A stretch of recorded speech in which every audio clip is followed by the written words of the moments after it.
Hello everyone, Cujo06241 here, and today I'm going to review The Amazing Spider-Man, Kraven's Last Time. Now, as the title said, this is a short review, so I'm gonna try and be as brief about this as I can. This is also unscripted, so I may get a little repetitive, and I may kind of, stutter a bit, but I'm just warning you now. Without further ado, let's get started. All right, Kraven's Last Time. Now, this is basically the story of a hunter's dying hunt. I guess I don't know what the term is, but the title of the thing should pretty much give away what it's about. It's Kraven basically going on his last hunt for Spider-Man. Now the way it works is it starts off with Kraven, talking about his early life, his, childhood, what happened to his parents in Russia. And he kind of gets into how he's been humiliated by Spider-Man and he wants to get revenge. But he also knows that he's not going to live for very long. So the last thing he wants to do is to hunt Spider-Man. Well, long story short, he captures Spidey with a net. He goes out hunting him, and he shoots him with a gun. And basically, we're led to believe he kills Spider-Man. We're led to believe that he kills him and he buries him. And then he takes on the persona of Spider-Man, and basically wants to prove that he wants to prove that he's a superior Spider-Man. No pun intended. I'm not actually trying to refer to the actual comic book that's around today, but that's another story. So basically, what he does is he takes on the persona of Spider-Man and he brutally beats villains. He actually killed a couple of thugs, and the cops, they're on the hunt for Spider-Man too. They're like, oh, Spider-Man's out of control and he needs to be brought down, blah blah. Well, another enemy that Spider-Man couldn't beat by himself, Vermin, also steps into the story, and Kraven knew that Spider-Man needed Captain America's help to beat Vermin. So basically, Kraven goes after Vermin, and he captures him. Well, not long after he does this, Peter Parker rises. He ends up rising from the grave.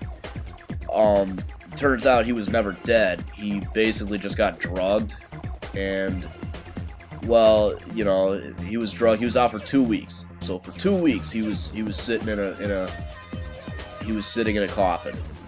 He digs himself out and he's pissed. He wants to get revenge on Kraven.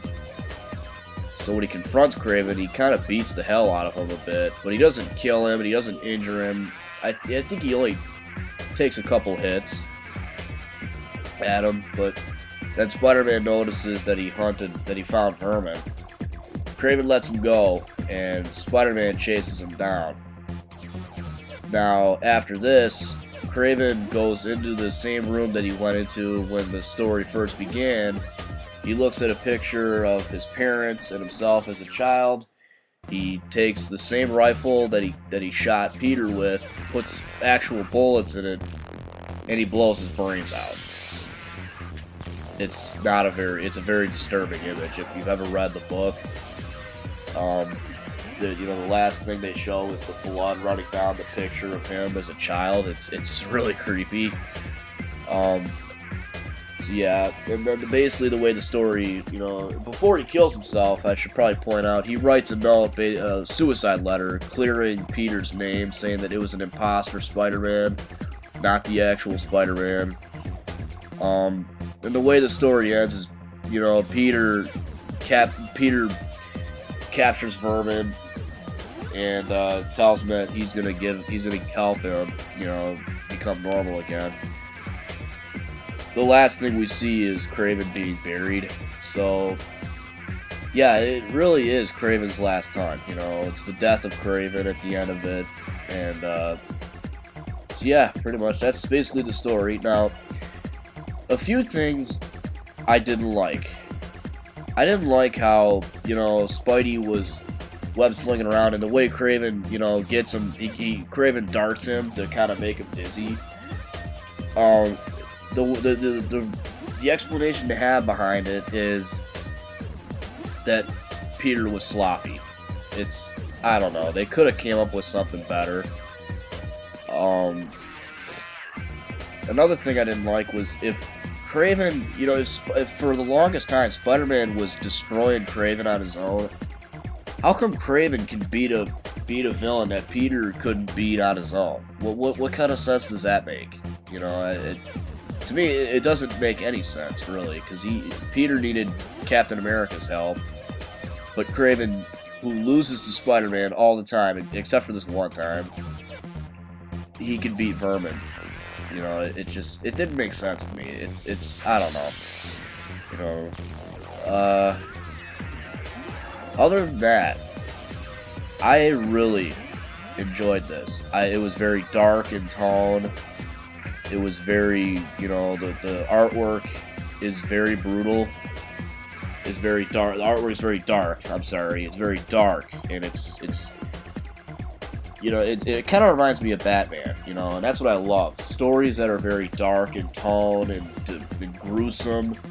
I mean, just everything from the, you know, when Kraven shoots himself and the blood. It was all drawn and colored in very well. And I just kind of wish they would, you know, and I mean, I've read a few great Spidey stories recently, especially Superior Spider-Man I'm actually enjoying, but you know, this is just absolutely amazing. And if you haven't read this story, I apologize because I basically just spoiled everything. But if you haven't read this story, and you're a big Spidey fan like I am, I honestly recommend trying to find it. Now, this was done in 1987. It spawned over 6 comics total.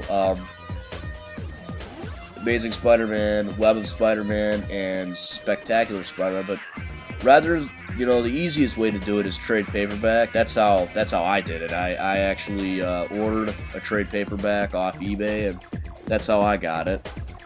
So that's the best way to get it. But like I said, I highly recommend this. It was a very well written story, very dark, disturbing, and grim. And well, I'm gonna go back to something I haven't done in a while. I'm gonna rate it. My rating? I am going to give it a 9.75 out of 10. Well, that pretty much concludes everything I have to say about this.